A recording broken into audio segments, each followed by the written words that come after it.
Hi, everyone. Welcome to this edition of 100 Sisters on Security, where our guests speak on different areas of human security and defense as it pertains to and impacts women. We are brought to you by the Ontario chapter of the G100 Security and Defense Wing, and I am Alison Lamb, the Ontario chair. Before we begin, I'd like to invite everyone to take a moment to consider the traditional lands they are on. I am currently calling from Treaty 13 lands. They're the territories traditionally stewarded by the Wendat peoples, the Anishinaabe, the Haudenosaunee, and the Mississaugas of the Credit. In 2019, the UN Permanent Forum on Indigenous Issues determined that the Indigenous perspective on peace is invaluable and must play a vital role in the implementation of SDG 16, peace, justice, and strong institutions. The approach of Indigenous peoples to peace is participatory and relationship-focused, providing unique insights into traditional legal systems and good governance. Shirine Jurdi joins us today on 100 Sisters on Security, and we are thrilled to have her. Shirine is the Regional Liaison Officer, MENA Partnership for the Prevention of Armed Conflict. Currently living in Lebanon, her life's work and focus have been on gender, peace, and climate. Having worked with the Women's International League for Peace and Freedom in Lebanon, she strongly advocates gender equity in discussions of peace and disarmament.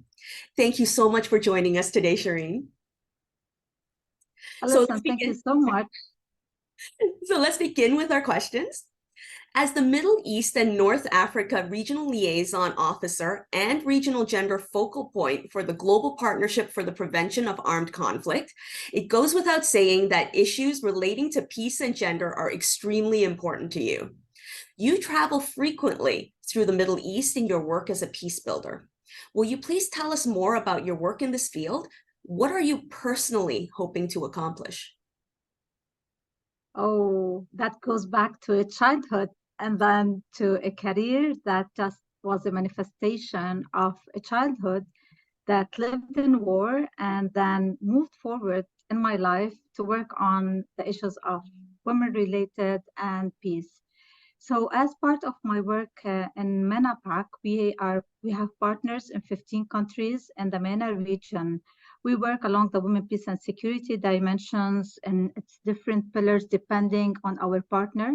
So we work on issues of participation. And once we talk about participation, it means we're talking about the meaningful participation of women, how we're able to have women at different stages of the decision-making, not only at the political level, because once we talk also about the processes of decision-making, we also give an amplification of the work that the grassroots have. And this is how we tend to have these women active participants, in addition to like how we work on the protection part, on relief and recovery, and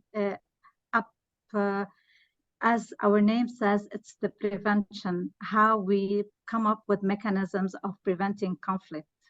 So this is mainly what we do with our women activists and women who we work with, whether in MENA-PAC or as part of my volunteer work. Has it been challenging getting women to become involved in peace and disarmament the way that you do?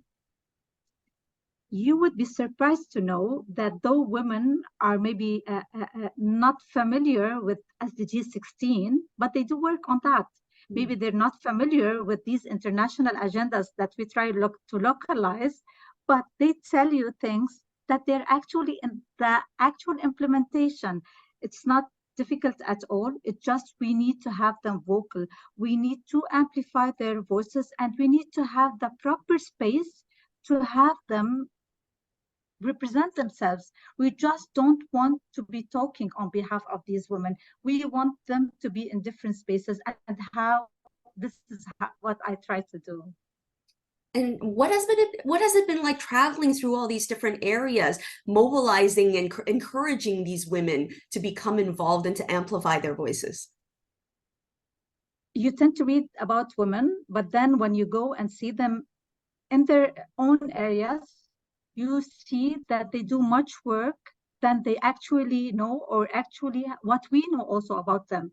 So once you're there, you know exactly like we need to have them in spaces. We need to have their voices. We learn from them, Alison. We learn a lot from them. So this is very important for us. And this is why I would like also, as part of this question, to say that it's very important for us to see these women in their own areas.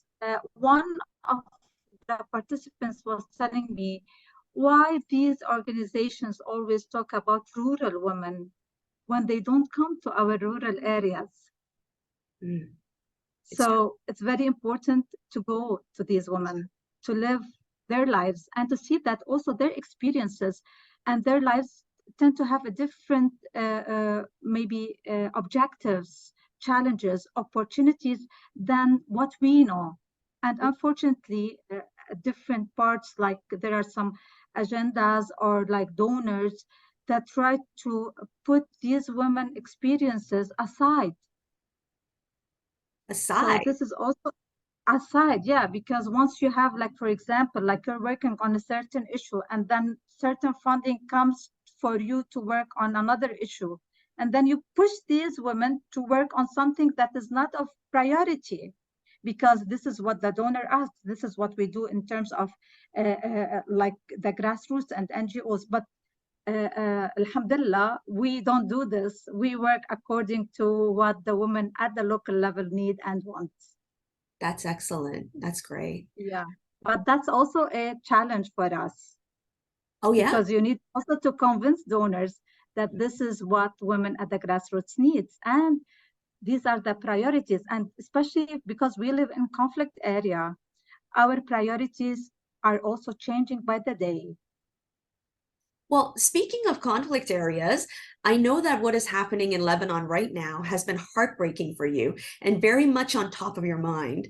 You must have a completely different perspective of what is going on in the Israel-Gaza conflict than we do here in Canada. Will you please tell those of us not in Lebanon what's going on right now? You know, listen, I don't sleep at night. I don't sleep, and it's not only me. I'm sure many people in the region and many people who are actually aware of this conflict do not sleep because of the double standards. Also, like for us, it's not an issue of Israeli-Palestinian conflict. It's an issue of occupation. And it's when we know exactly the terminology, we're able to understand what is happening. This is an occupying power, and those people in Gaza have been besieged for 16 years. So can you imagine, like, you're living in this area, you're besieged. You don't have any kind of governance, you don't have any kind of livelihoods, except what your occupying power is enabling you. Now, it's not only the pain that we live, but also how we're going to face tomorrow with all these concepts that we have been learning and trying to advocate for have just fallen apart. What is democracy? You can see, like, all these people throughout the world protesting, saying to their governments, please stop the war. This is democracy. You need to listen to your people. But no, they're put aside. And also for us in the region, what is democracy? What is human rights? If voting against ceasefire, if you do a veto against ceasefire means the weapons that are killing people, that are killing women and children and elderly and disabled people, you put a veto to ceasefire. This is unimaginable. I cannot even imagine this as a peace builder. Like, for me, like, I cannot even imagine, like, how can you veto a ceasefire? How can you stop a humanitarian aid? Humanitarian aid should be unconditional. Ceasefire should be unconditional. And at the same time, there should not be sending weapons to conflict areas. So these issues, like, now, it's a total horror that we're living. And we see, like, where's the unity? Where's the unity, even, Alison, of peace builders, of women human rights defenders? It's not an issue of supporting Israel or Palestine. It's just, we're talking about facts. We're talking about, just go to Jazeera, see see with your own eyes.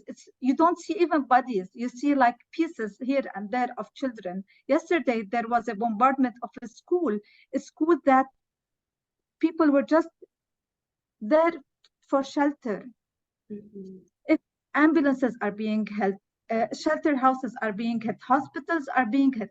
Now, I think 2 days ago, the only hospital for cancer had to stop. People are dying. Now is a hospital for the children is being like addressed that it's going to be hit. A few hours ago, one of the hospital's generator was hit.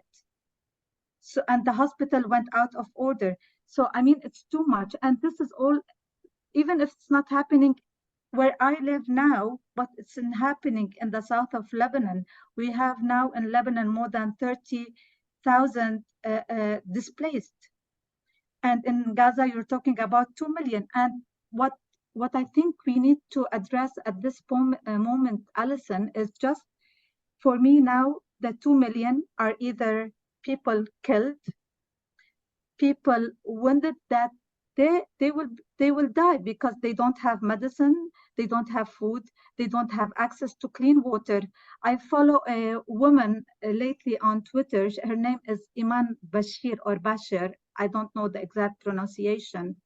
She was saying that she has to wake up early in the morning to go for the queue to get water and bread for her kids.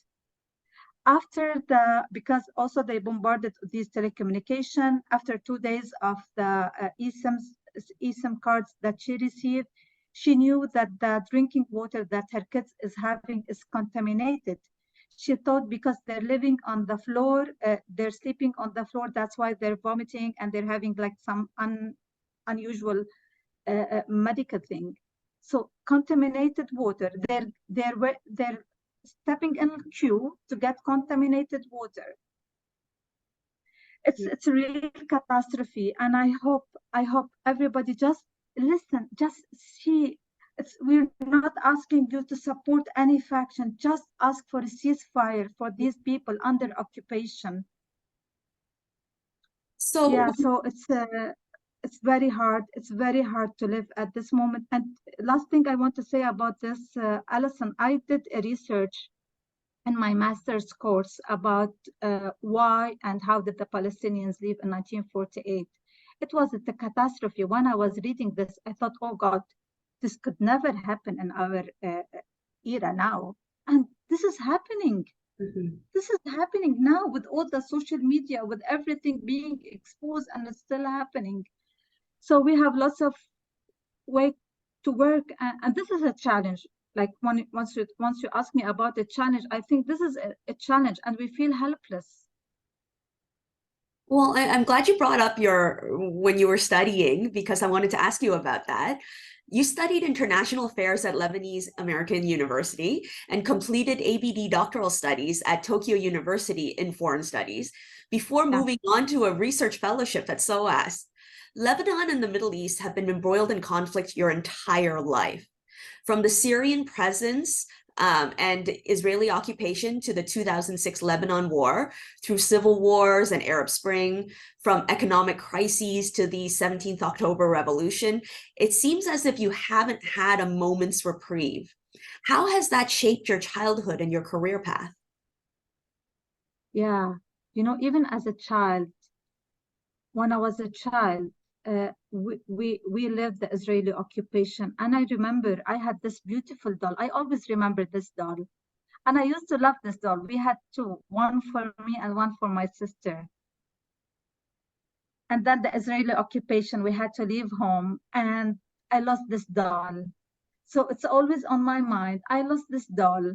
So just imagine, this is one of the things that I remember.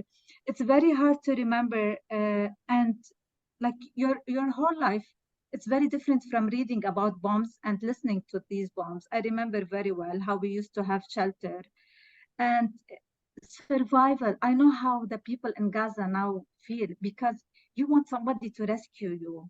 I remember when we were bombarded and we were in this corner, everybody was just, and my little sister was too small, so everybody was trying to cover my little sister. And then my grandmother came with all her shoulder white. We had a bomb, but it was not exploded. So the whole, anyway, I don't know what you call it, dust came to her shoulders. And then my cousin and other members of their family came to take us to a more secure area. So this is a childhood. This is a childhood where you see like, you want to make a change. And I don't want to make a change by carrying weapons. I want to make a change by stopping weapons. I want to make a change of spreading this culture of peace, not for us, for the world.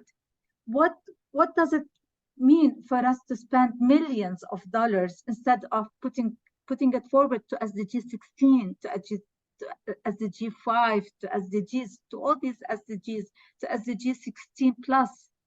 We're putting money into armament. This is like the lessons that I got from my childhood, and it continues every time we have hope that things will change. And that was also brought forward in the October 17th revolution.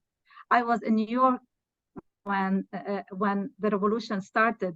I marched in New York, and then I came back to Lebanon. It was the day that women were marching with candles, and I went with the candles, like to say, yeah, we want light, we want freedom, we want a change in our economy, in our governance system, and to bring forward a democracy that is representative of the people, that we can end corruption. But it's a process. It's a process. It's not only in Lebanon. It's this chain of these different war maneuvers that build their lives on the sufferings of others. And you're still, I mean, you just mentioned about the double standard, and I'm hearing you, what you're sort of saying and sort of not saying is there seems to be a disconnect between the people who are, among the people who are there and not there, between the two of them, between the two different groups. It seems like, and you were talking about vetoing ceasefire. It's not the people in Middle East that were vetoing ceasefire, because I guess they're like, people in Middle East seem to understand. And I think that's what you're trying to get across, that people who aren't there really don't understand. Yeah. Yeah, I wish we can, I mean, like we have all these social media platforms, and people are there to decide. You cannot decide on anybody's, like, but you can show. We're showing the world what we're passing through. But still, it needs like how you're able to make the change. Yesterday, we had this meeting. We were discussing things, and we said we need unity, and we need the United Nations to better function. The Secretary General had like a very progressive statement. He was attacked.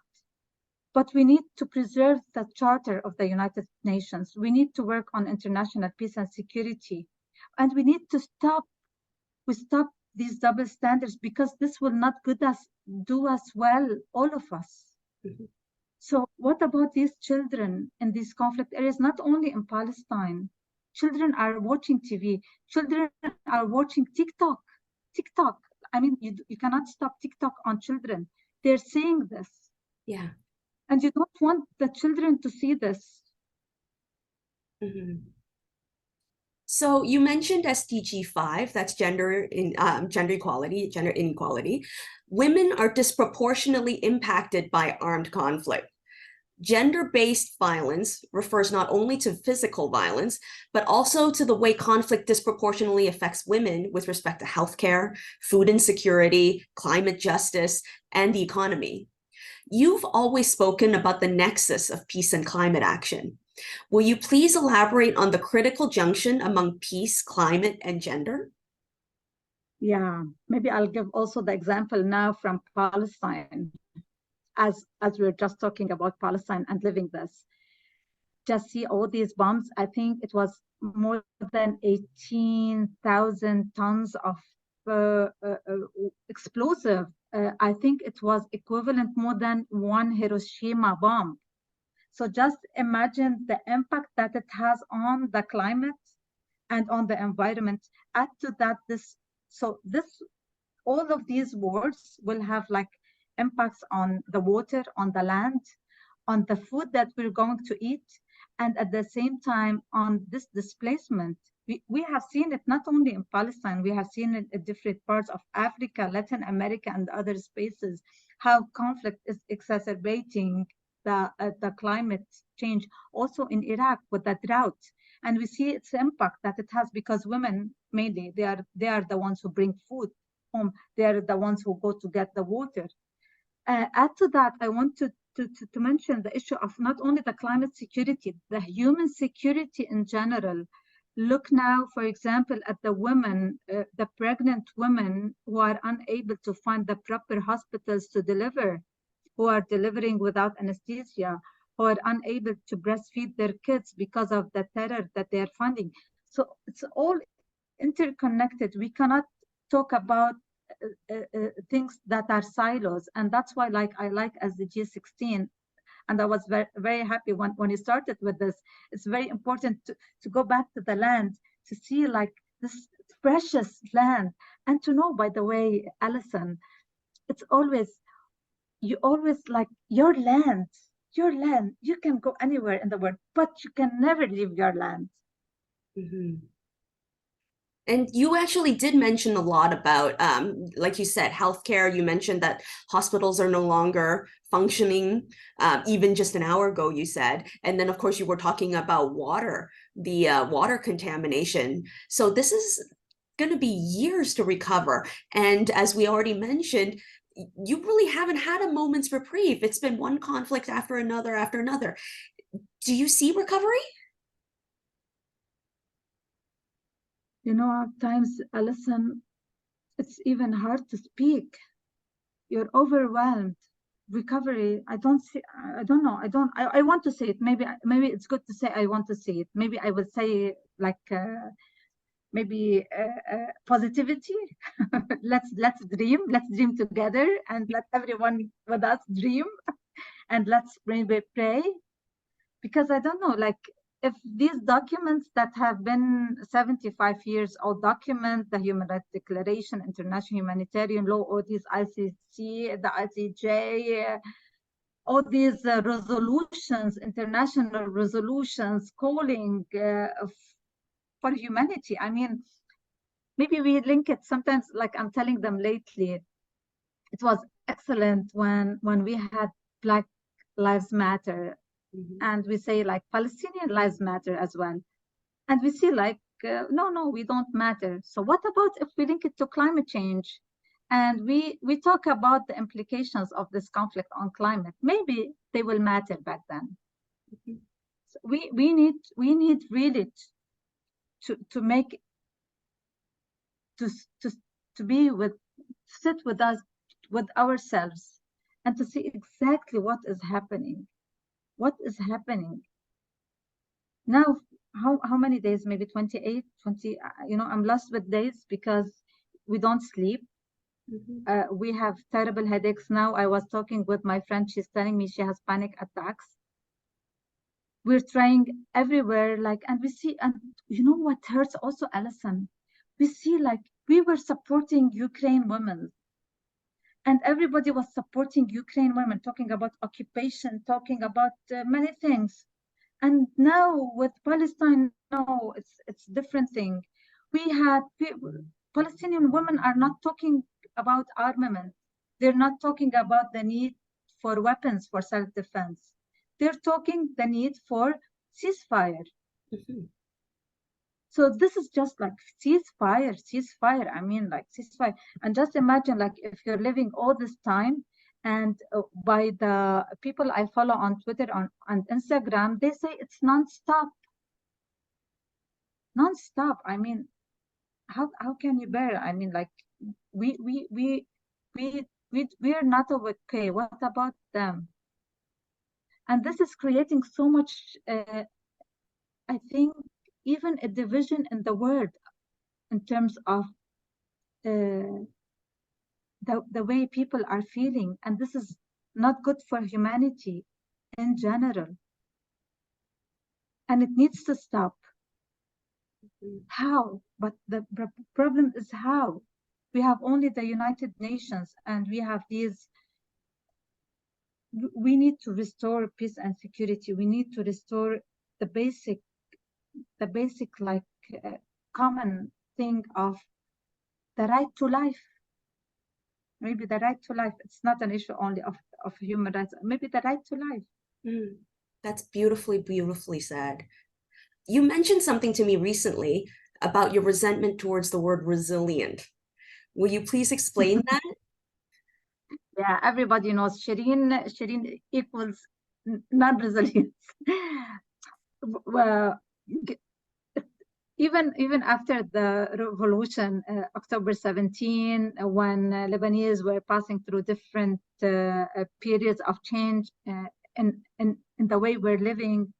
So after the explosion that Lebanon, because that was also very hard for us to endure and to live and to see what happened in Lebanon, we were saying like, please stop putting resilience. We do not want to be resilient. Unfortunately, resilience is put within the context of how we're able to accommodate our lives and try to keep on living with the lack of electricity, with the conflict that we have, with the bare necessities that we do not, even the basic needs in our lives that we do not have. Just imagine that you need to ask for electricity. And I think in the interview itself, you noticed that the electricity like went off and went on then again. So this is something that we live, and we're asked like, oh, they're proud of us because we are resilient. We do not want to be resilient. We want to live in peace. We want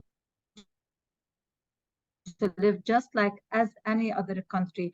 And we want also to plan our lives. We cannot plan our lives because we don't know what, even yesterday, we did not know that tomorrow is going to come.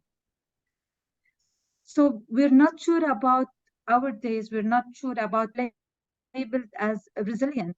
And at times we're also asked many things that we don't have sometimes the capacity to do everything that we're asked for or of, because we have many challenges that are not seen and are unforeseen as well. But we're put under resilient.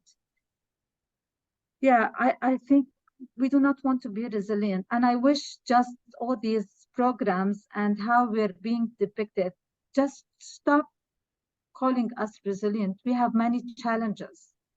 But we want to make opportunities out of these challenges, and we do not want to be resilient. I think from the way that you describe it, you shouldn't have to be resilient, because it feels like from what you're saying, you're being described as resilient as almost granting you this term so that they can take away your basic human rights. Yeah, and even like, yeah, how you're able to survive. Yeah, survival mode. I make the correlation between resilience and survival mode, and this is what we do not want, because we are living in a survival mode. Not only us in Lebanon, you need to see what's happening in Sudan, what's happening in Libya, what's happening in Iraq, what's happening in Syria, in Palestine, in many parts of the world, in different parts of the world, in lots of African countries, lots of.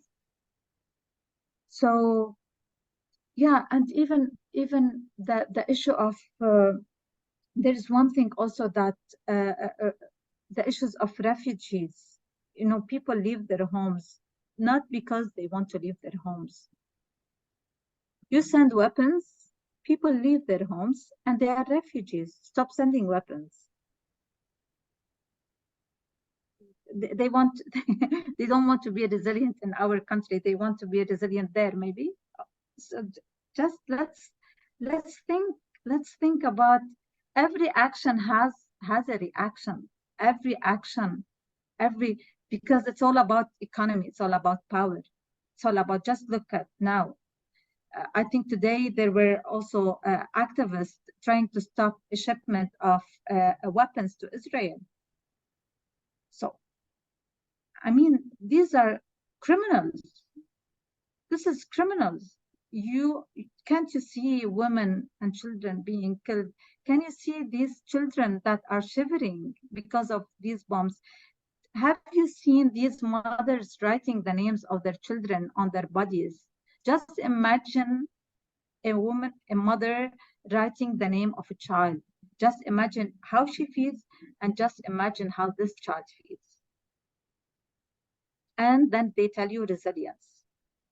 I don't know, now maybe they're talking about Palestinian women and resilience. I'm not sure. I hope not. Wow. That's all. Yeah, please go ahead. Yeah, I would like to say we have lots of things happening in our area, but we want real transformation. We want a transformation of the narrative. We want a transformation of how we're living. And we want to make sure that everybody knows that this area was a result of colonization. And you're just mentioning about indigenous people and the right of the indigenous people. We want to make sure that everybody understands this region. And this region does not have, it's not terrorist. It's not terrorist. We have beautiful cultures. We are generous. Even now in Palestine, you know, they tell you there are whole families that are being killed. Why? Because people, they love each other. Families live together. We have a strong relationship together. We have excellent and beautiful culture. And this is what people need to know about us. That's so beautiful. Thank you so much, Shirine, for sharing your thoughts and giving us this opportunity to learn from your experiences. This has been so heartfelt and moving. It's been just such a touching edition of 100 Sisters on Security. And I hope our viewers will join us next time. Thank you very much for being here. Thank you so much. And thanks for everybody who's watching this. And remember, there's always the right to life that we want. Thank you. Thank you, Alison.